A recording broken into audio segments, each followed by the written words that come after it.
दिलवा दर्द न सहता कि अखिया से दरिया बहता, अखिया से दरिया बहता। ई दिलवा दर्द न सहता कि अखिया से दरिया बहता। जब से गईली छोड़ी के हमके लोगवा पागल कहता। ई दिलवा दर्द न सहता कि अखिया से दरिया बहता। ई दिलवा दर्द न सहता कि अखिया से दरिया बहता, दरिया बहता। दर्द न सहता, दरिया बहता। ई दिलवा दर्द न सहता, दरिया बहता।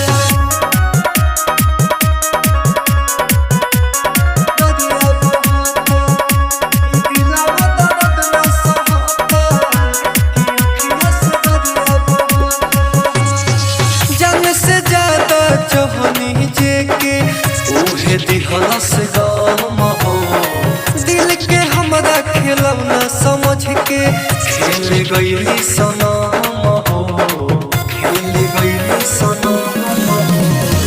जान से ज्यादा चाहनी जे के ओहे दिहलस गम हो दिल के हमरा खेलौना समझ के खेल गईली सनम हो।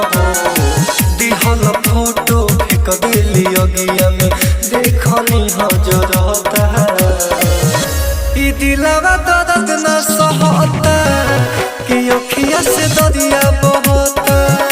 ई दिलवा दर्द न सहता कि अखिया से दरिया बहता, दरिया बहता। दर्द न सहता, दरिया बहता। ई दिलवा दर्द न सहता,